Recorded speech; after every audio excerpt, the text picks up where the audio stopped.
기도하겠습니다.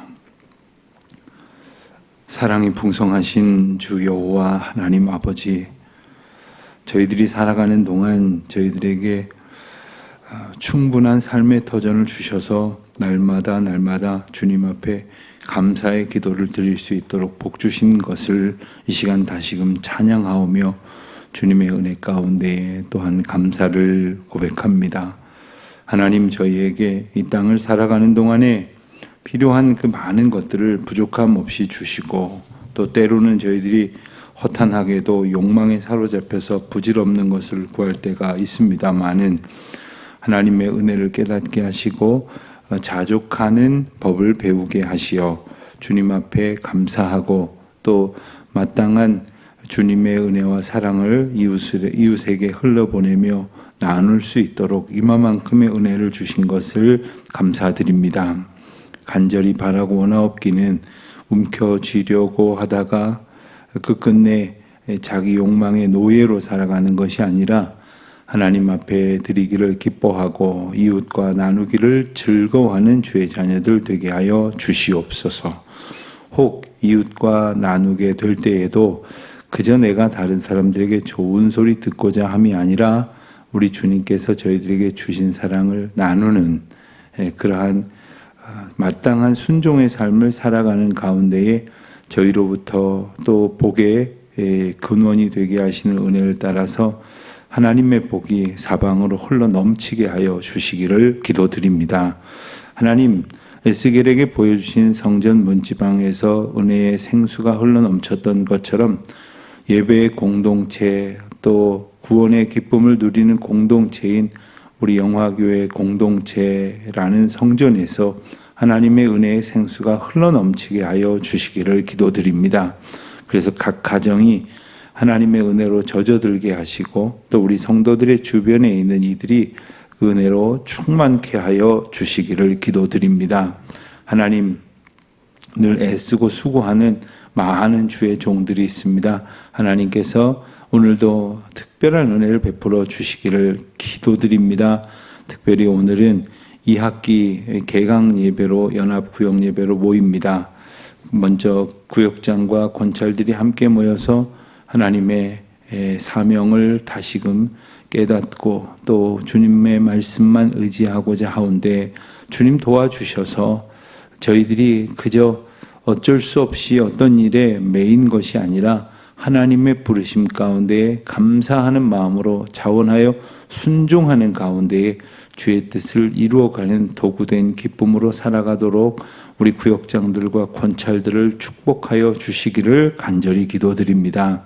하나님, 구역원들을 위하여 기도할 때마다 아버지 하나님의 마음을 알게 하여 주시옵시고 우리 구역원들에게 사랑으로 문안하고 돌볼 때마다 하나님께서 주시는 은혜가 차고 넘치게 하여 주시기를 기도드립니다.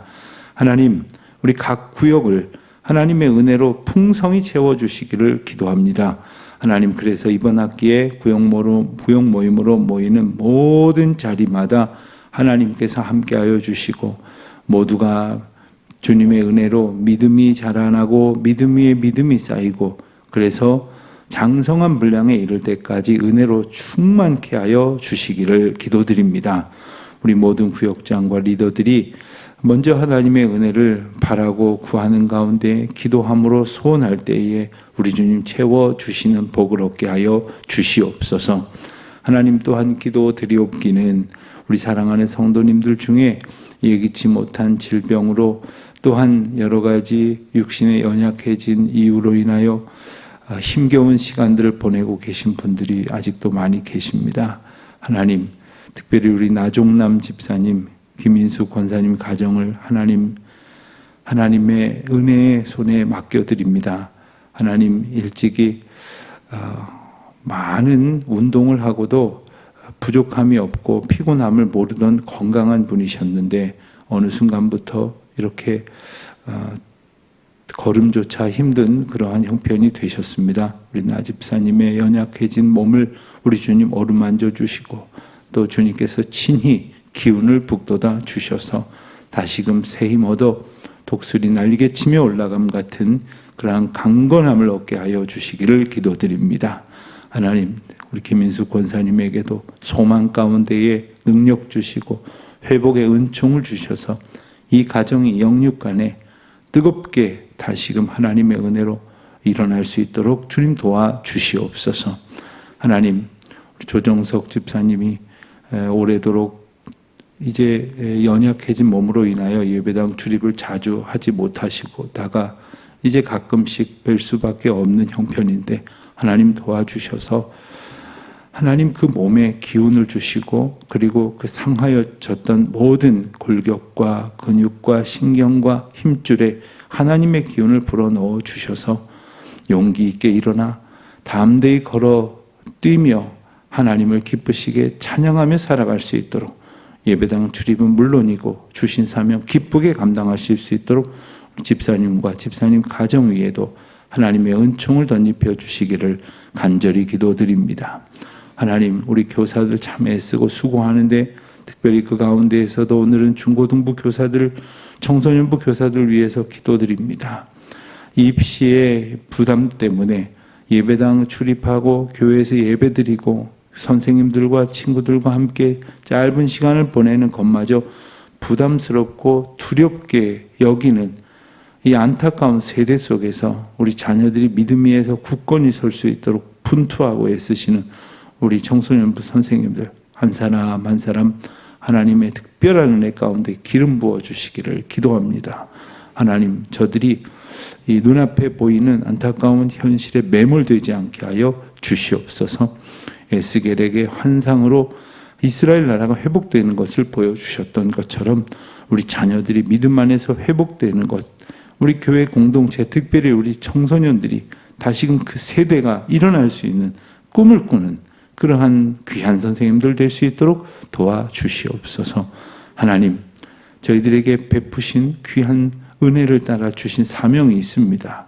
하나님, 그 사명 소홀히 여겼던 모든 잘못들 회개할 때에 우리 주님 저희들의 마음을 바꿔주시고 주님의 영으로 충만케 하여 주셔서 그 사명으로 인하여 힘을 얻고 기쁨을 얻고 감격의 찬송을 누리는 우리 모든 성도님들 되게 하여 주시옵소서. 오늘도 저녁 기도회로 모일 때까지 주님께서 함께하여 주시기를 원합니다. 특별히 8월 한 달 동안 네 분의 선교사님을 모시고 귀한 말씀 듣는 시간 갖게 하신 것 감사합니다. 오늘은 IT에서 애쓰시는 우리 김에스더 선교사님과 함께 하나님께서 그곳에서 역사하셨던 귀한 은혜의 여정들 함께 나누고자 하오니 듣는 자마다 일하시는 하나님의 은혜 앞에 감격하게 하여 주시옵시고 우리가 듣는 대로 우리의 소망이 되게 하시고 기도의 제목이 되게 하여 주시옵소서. 오늘을 살아갈 힘 주시는 귀한 말씀을 이제 허락하여 주시기를 원합니다. 하나님, 이 말씀 통하여 우리가 오늘 하루의 모든 방향과 소원이 달라지게 하여 주시고 이 말씀을 들음으로 인하여 믿음 위에 굳건히 서게 하여 주옵소서. 감사드리오며 이 모든 말씀 우리 주 예수 그리스도의 이름으로 기도드립니다. 아멘. 에스겔 47장 13절부터 보겠습니다. 에스겔 47장 13절부터 23절까지 말씀. 이제 에스겔 이제 내일 이 48장 말씀 보면 마치게 되는데 이제 거의 마지막 부분으로 향해 가는 오늘 본문 통해서 주신 말씀 함께 은혜로 받겠습니다. 47장 13절부터 봉독합니다. 주 여호와께서 이같이 말씀하셨느니라. 너희는 이 경계선대로 이스라엘 12지파에게 이 땅을 나누어 기업이 되게 하라. 요셉에게는 두 몫이니라. 내가 옛적에 내 손을 들어 맹세하여 이 땅을 너희 조상들에게 주겠다고 하였나니 너희는 공평하게 나누어 기업을 삼으라. 이 땅이 너희의 기업이 되리라. 이 땅 경계에서는 이러하니라. 북쪽은 대해에서 헤들론 길을 거쳐 스닷 오기까지니 곧 하맛과 브로다며 라벤색 경계선과 하맛 경계선 사이에 있는 시브라임과 하우란 경계선 곁에 있는 하셀 하티곤이라. 그 경계선이 바닷가에서부터 다메섹 경계선이 있는 하살 에논까지요. 그 경계선이 또 북쪽 끝에 있는 하맛 경계선에 이르렀나니 이는 그 북쪽이요 동쪽은 하우란과 다메섹과 및 길르앗과 이스라엘 땅 사이에 있는 요단강이니 북쪽 경계선에서부터 동쪽 바다까지 측량하라. 이는 그 동쪽이요 남쪽은 다말에서부터 무리봇 가데스 물에 이르고 애굽 시내를 따라 대해에 이르나니 이는 그 남쪽이요 서쪽은 대해라. 남쪽 경계선에서부터 맞은쪽 하맛 어기까지 이르려니 이는 그 서쪽이라. 그런즉 너희가 이스라엘 모든 지파대로 이 땅을 나누어 차지하라. 너희는 이 땅을 나누되 제비 뽑아 너희와 너희 가운데에 머물러 사는 타국인 곧 너희 가운데에서 자녀를 낳은 자의 기업이 되게 할지니 너희는 그 타국인을 본토에서 난 이스라엘 족속같이 여기고 그들도 이스라엘 지파 중에서 너희와 함께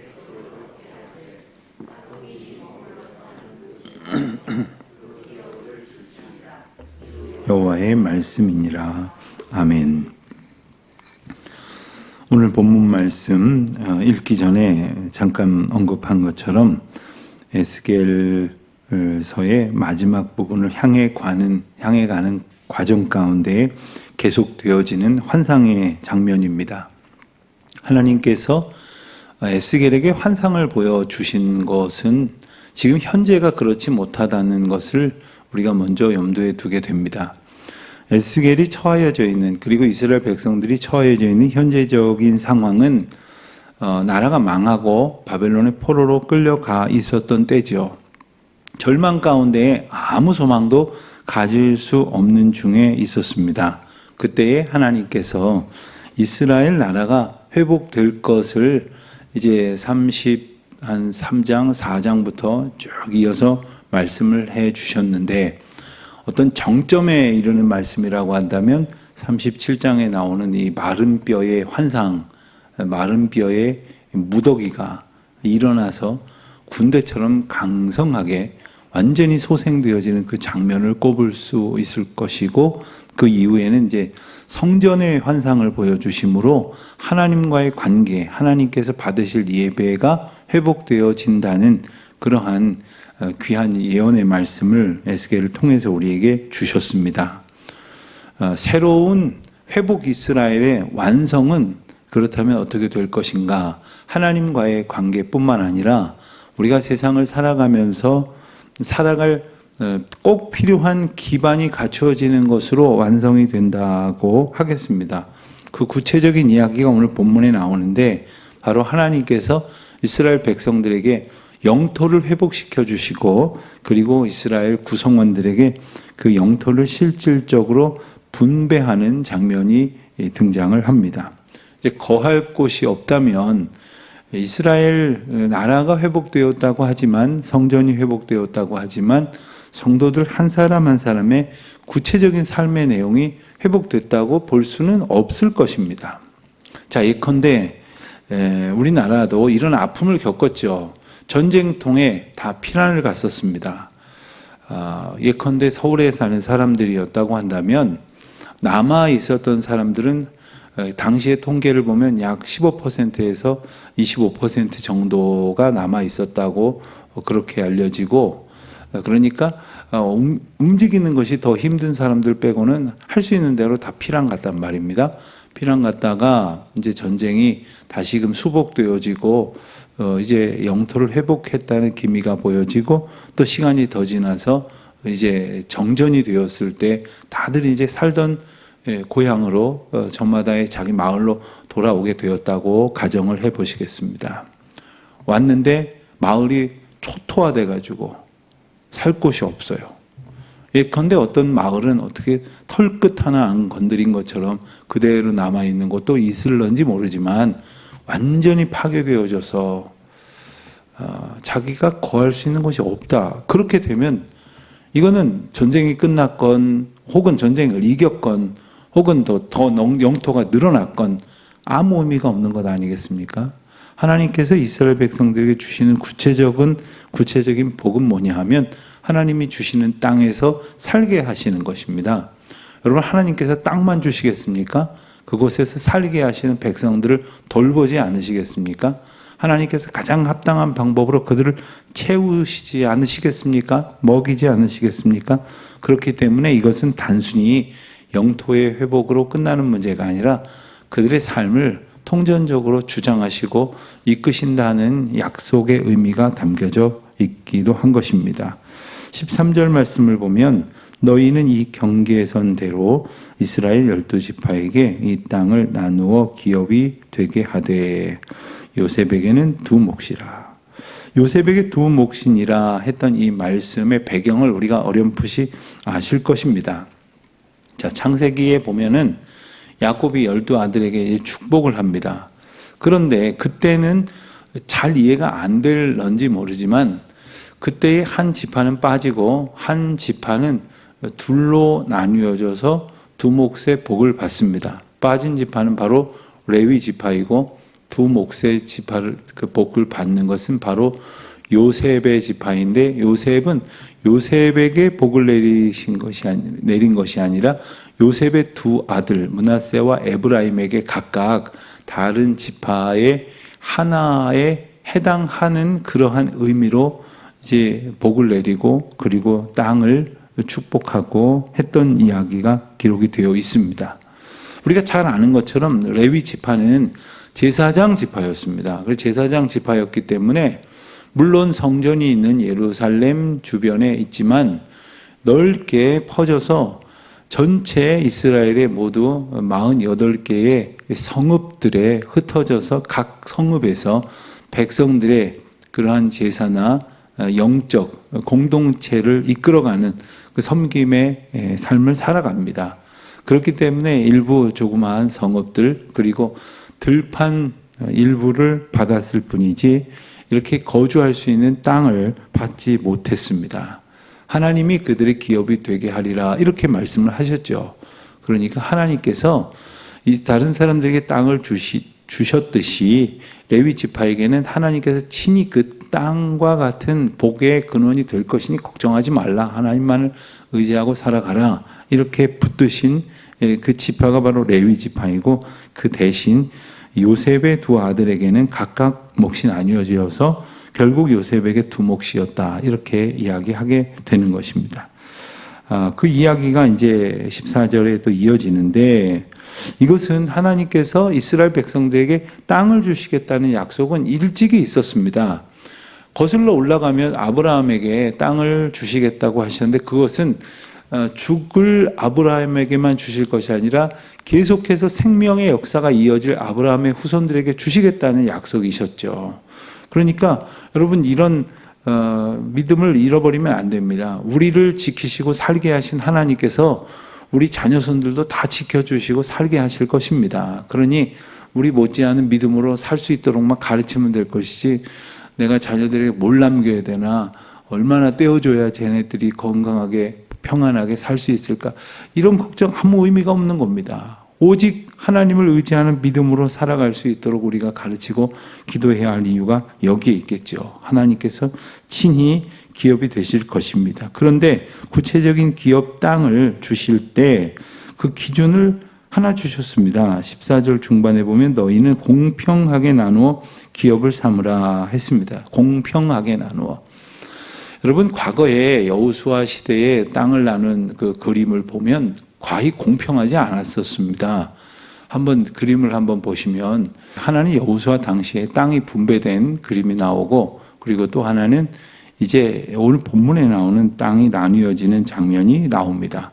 근데 분배되어지는 땅을 보면 여호수아 시대 때는 어떤 땅은 좋은 땅이고 어떤 땅은 좀 덜 좋은 땅이 있을 수 있겠죠. 뭐 요즘으로 말하면 뭐 땅값이 비싼 땅이 좋은 땅입니까? 혹은 덜 비싼 땅이 덜 좋은 땅입니까? 아무튼 똑같은 그 가치를 부여받지는 못했겠죠.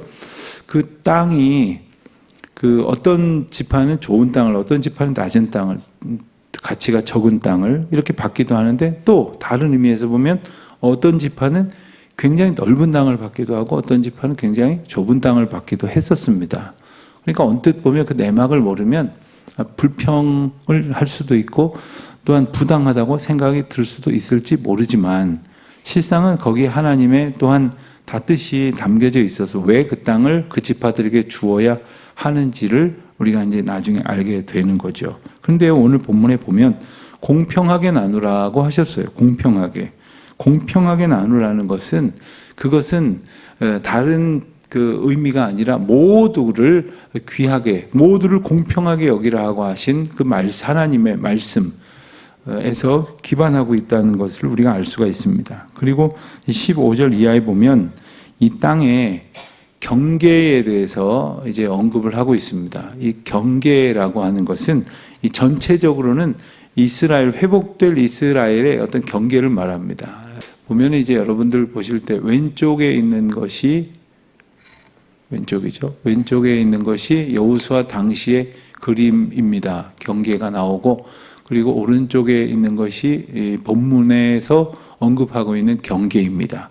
그런데 저 그림을 조금 글씨가 자세히 안 보이실 텐데 글씨를 좀 자세히 보시면 그 지파별로 위에서부터 기계적으로 좀 나누어져 있지만 오늘 본문 어디에도 그렇게 마치 식빵 자르듯이 이렇게 딱딱 잘라서 나누라는 의미는 아닙니다. 저것은 어떤 의미냐면 바로 땅을 가만히 보면 저 땅이 지파별로 이제 약간 넓기도 하고 좁아 보이기도 하지만 균등하게, 그 영토가 균등하게 쓸 수 있는 영토를 중심으로 해서 이제 나뉘어졌다는 것을 보여줍니다. 그리고 이제 오른쪽 아래쪽에 보면은 이제 영토로 삼지 못하는 지경이 나옵니다. 그래서 전체적으로 이 그림은 뭘 보여주는 그림이냐 하면 전체 경계가 어떻게 되느냐. 다시 좀 크게 보여주시면 15절에 나오는 대로 북쪽은 어떻게 되어 있느냐 하면 대해부터 헤들론 길을 거쳐 스닷 어기까지다. 또 이제 18절에 보면 동쪽은 어떻게 되느냐, 또 19절에 보면 남쪽은 어떻게 되느냐,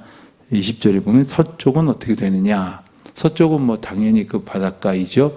그래서 대해라 이렇게 되어 있는데 사실 우리는 이 지명이 익숙하지는 않습니다. 익숙하지 않기 때문에 뭐 거기가 거기 같고 이럴런지 모르지만 이스라엘 백성들에게 한번 생각을 해보세요. 여러분에게 만약에 땅을 주시는데, 여러분의 한 사람 한 사람한테 지금 땅을 주시는데 네가 받을 땅은 이러하니 동쪽으로는 장덕 한방병원까지고, 그리고 뭐 서쪽으로는 어디 지하철역 입구까지고, 뭐 어느 음식점까지고, 그렇다면 막 정확하게 그거 헤아려 가지고 그거 내 땅이라고 하지 않겠습니까? 우리는 익숙하지 않아서 크게 감흥이 없을런지 몰라도 이스라엘 백성들한테 너무너무 중요한 게 지금 그 국가의 경계가 이렇게 확정이 되는 겁니다. 그리고 그 경계 안에서 하나님께서 경계를 정해주셨다는 이야기는 뭡니까? 그 경계 안에서 하나님의 복을 누리라고 하시는 의미가 있는 거죠. 21절 말씀을 보면 너희가 이스라엘 모든 지파대로 이 땅을 나누어 차지하라고 했습니다. 그러니까 사실상 에스겔 이후에 이스라엘을 보면 그 지파별로 경계가 무너집니다. 그러니까 모두가 섞여 살게 된다고 봐도 이제 과언이 아니죠. 이스라엘 백성들이 주로 이제 익숙한 고향 땅으로 가고, 그리고 특별한 이유가 없으면 고향 사람들끼리 모여 살게 되었을 것이지만 그 경계를 나누어서 이 땅은 어느 지파니까 가면 안 되고 이 땅은 어느 지파만 와야 되고 하는 것들은 이제 없어지게 됩니다. 그래서 이스라엘이 한 나라가 되어지는 거죠. 그리고 하나님께서 그 모든 사람들을 공평하게 나누어진 가운데에 하나님께서 그들을 지키시고 돌보신다는 겁니다. 그런데 특이한 게 나옵니다. 22절 이하에 보면 그 땅에 살던 타국인들, 사실 여기서 타국인이라고 그랬지만 그 전에 이들은 이방인이라고 불렀습니다. 이방인은 곧 상종치 못할 죄인들이라고 여겼습니다. 하나님의 구원과 상관없는 자들이라고 여겼습니다. 그런데 하나님께서 이렇게 그 땅의 경계 가운데 그들로 함께 살도록 하게 하신 것이 무엇일까요? 그들도 기업을 얻게 하신 것이 무엇일까요? 이것이 이제 하나님께서 이스라엘 공동체 안에 그들이 포함될 수 있을 뿐 아니라 그 구원의 은혜 영역이 이제 확장되어져 가는, 그래서 이스라엘뿐만 아니라 모든 사람들에게 구원의 은혜가 넘쳐진다는 것을 의미하는 것입니다. 당시에 실질적인 문제가 또한 있기도 했습니다. 자, 예컨대 어떤 사람이 바벨론으로 포로로 잡혀갔습니다. 포로로 잡혀갔는데 그곳에서 가령 그곳 사람하고 결혼을 하게 될 수도 있고 가정을 이루어서 그 가운데에 태어난 자녀들이 있기도 합니다. 그리고 가령 그곳에서 만난 사람에게 복음을 전했는데 그가 더 본토의 사람들보다 더 뜨겁게 하나님을 믿고 의지하는 사람도 있었을 것입니다. 그래서 그들이 다 돌아오게 될 때 같이 돌아가서 믿음 생활하겠다고 옛날 그 며느리 롯처럼 룻처럼 그 돌아오는 그러한 믿음의 사람으로 고백되어질 이들도 얼마든지 있었을 거예요. 이들에 대한 처분을 어떻게 할 것이냐. 저마다 생각을 하겠죠.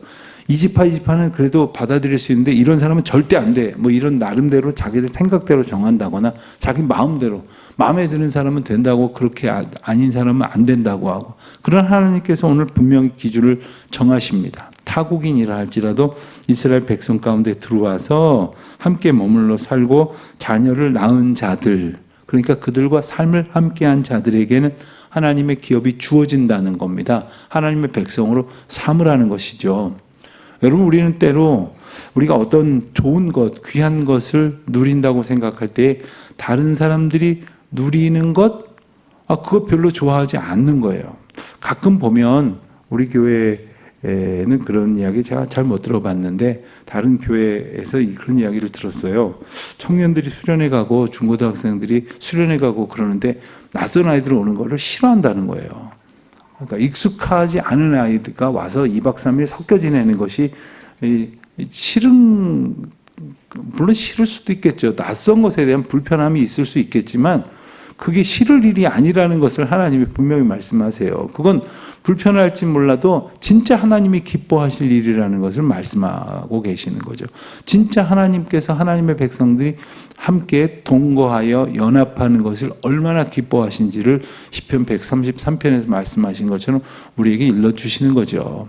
이스라엘 백성들에게 있어서 타국인들은 완전히 다른 사람, 상종 못할 사람이라고 여겼지만 하나님께서 모두를 자녀 삼으셨다는 것을 알기 때문에 연합하고 함께 하나님의 은혜를 나눌 수 있었던 것처럼 오늘 우리가 살아가는 과정 속에서 때로는 저 사람은 이래서 마음에 안 들고 저래서 뵈기 싫고 저래서 말을 안 하고 싶고 모른 척하고 싶고 무시하고 싶고 할런지 모르지만 하나님의 은혜 안에 함께 묶어두신 분이라고 한다면 그리고 하나님께서 함께 복음으로 연합하여 살아갈 수 있도록 우리 곁에 주신 분이라고 한다면 나에게서 이유가 발동하는 것이 아니라 하나님으로부터 동기가 발동하여 함께 하나님의 공동체를 이루어 가라고 하신 이 복음의 원리를 우리가 다 기억하고 순종하는 그래서 하나님의 기쁨으로 우리의 삶의 기준을 삼는 저와 여러분이 되시기를 주님의 이름으로 축원드립니다. 기도하겠습니다. 하나님 아버지 감사합니다. 저희가 살아갈 모든 삶의 터전도 언제나 하나님은 가장 귀한 것으로 이끄시고 저희들에게 베풀어 주심을 다시금 깨닫게 하여 주셨으니 감사합니다. 하나님께서 주시는 그 기준대로 나눌 것은 나누고 또한 나눌 것은 협력하는 가운데 섬기고 또한 함께할 것은 함께하고 오직 기준이 되시는 주님의 뜻을 따라 오늘도 순종하며 살아가는 저희들이 되게 하여 주시옵소서. 예수님의 이름으로 감사하며 기도하옵나이다. 아멘. 하늘에 계신 우리 아버지, 아버지의 이름을 거룩하게 하시며 아버지의 나라가 오게 하시며 아버지의 뜻이 하늘에서와 같이 땅에서도 이루어지게 하소서. 오늘 우리에게 일용할 양식을 주시고 우리가 우리에게 잘못한 사람을 용서하여 준 것 같이 우리 죄를 용서하여 주시고 우리를 시험에 빠지지 않게 하시고 악에서 구하소서. 나라와 권능과 영광이 영원히 아버지의 것입니다. 아멘.